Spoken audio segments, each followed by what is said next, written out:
Today we're going to work on dysphagia. As you remember, last week we went through the G2 medication administration in clinical, and we talked about the digestive system. So the digestive system don't always begin with the stomach, as most people think. So where do the digestive system begin? At the mouth. At the mouth, correct. So we're going to talk about the complications of the digestive system, which one of them is dysphagia. So what, do anybody know what dysphagia is? It's difficult to swallowing. Okay. Let me say, we're forcing us as students now, we're ready to graduate. We need to know what dysphagia is, all right? I'm gonna say, don't make me have to see you guys back to Med Surg 1 again. So during this lecture, there may also be some spiritual talk, conversation in here, because a patient is not just the physical body. The patient is mind, soul, body, and spirit. And all of it works together in the healing process. So when a patient is not physically sick, and then his mind is not working right, and then his spirit, if he don't have faith to believe that he can get well, then usually they won't. If their mind can't tell them that they're getting well, then they usually won't get well. So all of that is in this lecture, okay? So dysphagia, as you guys said, is difficulty swallowing. And there's many causes of dysphagia that can occur. So the anatomy of dysphagia is you have your mouth, right? The tongue, the teeth is part of the swallowing process. Then you have your epiglottis. Phone's off. What's up there? Phone's off. Okay. You have the epiglottis. You have your larynx. You have the esophagus. That all works. The trachea. All of that works together. With dysphagia, the epiglottis is not, the trachea is not always shut off for the food to go straight into the esophagus. So sometimes the food may go into the trachea, which causes other problems. So we'll watch this quick 2-minute video to show you guys how that works. Come on. Let's see if I can get the video working.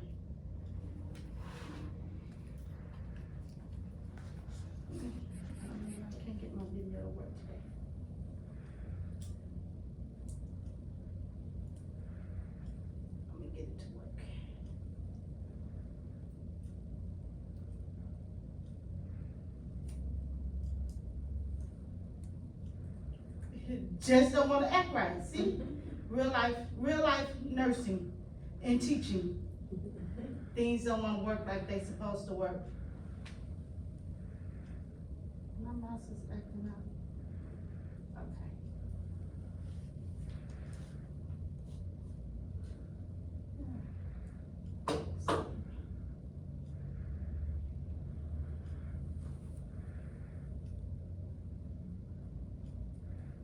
There we go. Let's take a little minute to get it going. Come on, video. I enabled you to work.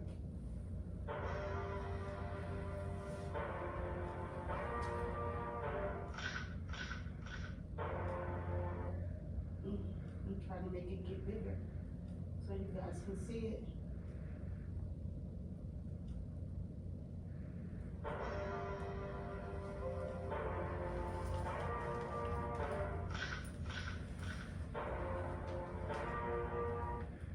Side view of the head highlights structures involved with swallowing.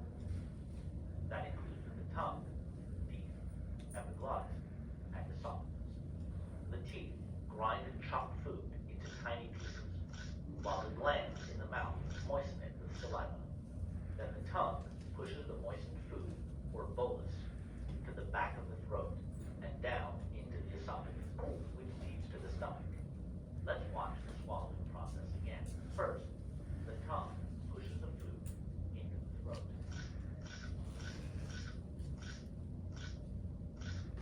Next, the epiglottis, a small but important flap of tissue, folds over the voice box at the top of the lip line. This keeps food from going down the wrong way. Finally, the esophagus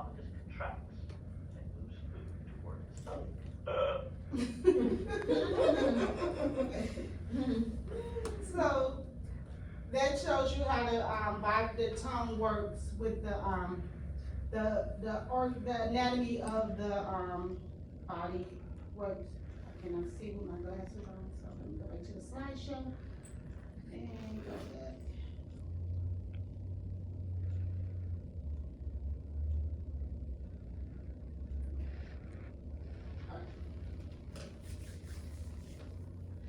So we have 3 stages of swallowing. Any questions about the video before we go any further? No. Okay, so we have 3 stages of swallowing. We have the oral phase, which was the mouth, working the tongue, the teeth. Then we have the pharyngeal phase, and then we have the esophageal phase. So the pharyngeal phase, when it goes going into the esophagus, where the tongue is pushing it back into the pharyngeal area, and then the esophagus contract and it goes down into the stomach. So they'll show 3 phases of dysphagia. Now, what can cause dysphagia? Stroke. What else? It's 3 different functions of 3 different causes. You have like you have your physical cause, you have a neural cause, and then you can have I can't see. You have your mouth and your throat, which I said is your physical cause. Then you have the esophageal area where you have like your stroke. You can have myasthenia gravis. Anything that can weaken the muscles of the esophagus that doesn't allow it to contract and push the food into it, they call it neural. That's your neural causes. Then you can have diseases that can cause dysphagia. Throat cancer, esophageal cancer, oral cancer of the mouth. All of that can cause dysphagia. So when you have dysphagia, the stroke is, everybody knows stroke is usually the #1 reason people have dysphagia, but there's other causes. You can have cerebral palsy, and that can be, that's congenital, and that's a cause of dysphagia. So cleft lip, those are all parts of dysphagia. And usually with dysphagia, you're diagnosed by either a speech therapist, or either you can have fluoroscopy or endoscopy, video endoscopy, to see what is stopping it. And you know what is uncommon that people don't think causes dysphagia? GERD. That's true. GERD is besides strokes, GERD is one of the reasons people have dysphagia, because of the acid that goes up into the throat, and the acid can cause corrosion, and then you can't swallow. So that's another reason you have dysphagia. And it's treated several ways. One of the ways with Botox. Botox can be used to treat dysphagia. It strengthens the muscles in the area. You also have your speech therapist who will do a swallowing evaluation. You'll have dietitian on your team that'll help you with your diet, because dysphagia not only cause difficulty swallowing, you can also, complications of it is aspiration pneumonia, dehydration, and malnutrition. Correct. All of those are causes of dysphagia, because a person is not getting enough nutrient or enough water. And if you can't swallow, what ways do they use to get food into your body? Intravenous central line. NG tube and PEG. So that's why we was talking about administration, gastric, GI medication administration last week, because with dysphagia, sometimes surgery has to occur and you get a PEG. If you have an NG tube, it has to be changed every month from one nostril to the next nostril. But with the PEG, it can last a couple of months before the doctor have to reinsert a new PEG, because the gastric juices can erode the PEG that they put into your stomach. Okay, so now we've talked about the physical, the cause, the complications, the treatment. We talked about the surgical. It can be used medication, Botox. You can use medication for the acid reflux. That'll help. That's part of the treatment. Also, you can have Botox, the surgery with the PEG placement, or either with the nutrition. You have your therapist who's going to show you how to create your food, which is with thickening, because you know thin liquids cause what? Choking. So with a thickened liquid, it'll be easier to go down the esophagus if the thin liquids don't occur. And you'll sit with a speech therapist and should you guys will work together until you get the desired thickening that you need in order for that patient to get great nutritional value. With the PEG, it doesn't matter because you put it into the stomach right away. NG tube is going directly in the stomach. Just make sure it's consistent enough to go through the tube and not something big and chunky that's gonna clog the tube that goes into the NG tube. Now your patient is having a body change, a change in lifestyle.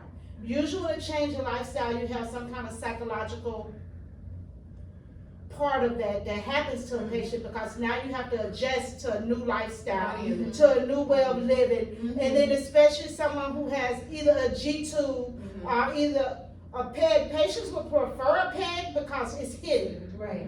But if you got to walk around with a G-tube, now you have your, everything is, you're looking at yourself in a whole different way. Right. So we're looking at the spiritual aspect of a person. And the scripture I chose is Matthew 15:11. We talked about our causes, our complication, aspiration, pneumonia, dehydration, the diagnosis, how we diagnose, treatment, is therapy, the food, the dietary changes, our feeding tubes, which we talked about, the nasogastric tube and the PEG, and that's a picture of your NG tube, and then that's the PEG, and it's surgical procedure.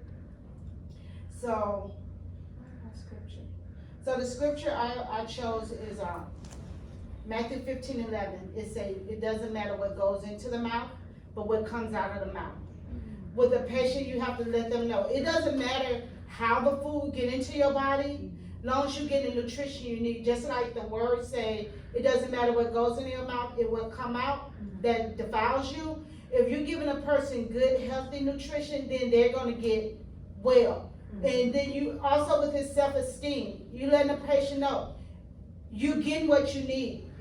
Maybe we can remove the NG tube and do the PEG, but it doesn't matter where it is as long as you're getting what you need. God tells us this also, it doesn't matter what people say to us, but what comes out of us that makes us who we are. If you spewing out evil, then that's who you are.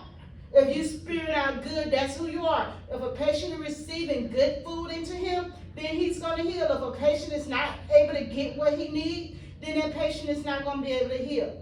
So that is part of your patient care. Is also not limited to the body. It has to also include every area of your life. The spirit, and nurses, as nursing students, don't be afraid to talk to your patients about their spirituality, because sometimes a patient will ask you, can you pray for me? Or sometimes a patient will ask, can they get a Bible? The other day I was on the floor and the patient said, do you have anything for me to read? And the nurse said, well, let me find something. And the patient said, do you have a Bible or anything? So if the patient can bring up their spirituality to you, make sure that you don't be afraid or feel like you're doing something wrong if you talk about his or her religion to them, because the patient is asking for that, and that's comforting to a patient. And we as nurses are supposed to have compassion and be able to comfort a patient. So whatever their religious belief is, don't let it stop you from helping that patient, because you know what? That hand holding is something that patient gonna remember more than anything else that we do while they're in the hospital. They're gonna remember that nurse came in and she sat with me and held my hand, and I asked her to pray and she didn't have a problem with praying. I asked her for a Bible and she went out and got me a Bible. And they'll remember that, and that will be something that will help them to heal more than all the medication that we can give them. Because if the mind is not well, then the body is not going to follow. Joyce Myers always said, where the mind goes, the man will follow. So where the mind goes, the body will follow. If the mind is positive, the body's going to heal. If the mind is negative, the body is going to be sick. Okay, any questions about the class? I have a question about the Botox. That was interesting. Okay, so I'm doing my research, which I found interesting, that they said, I was looking at, and they said that Botox, if you use it in the throat area, it helps strengthen the muscles so that the patient can swallow. Yes, so I found that was like for mechanical, not for like neurological problems, but it's something that physically happens. So what if someday you have a crushed larynx or something? Then you can't swallow. Right. So you got to wait for that to get well. So the physical injury can cause dysphasia. A car accident can cause dysphagia. It's not just neurological, cause that causes an obstruction. Anything that obstructs the area that prevents you from swallowing is a cause for dysphagia.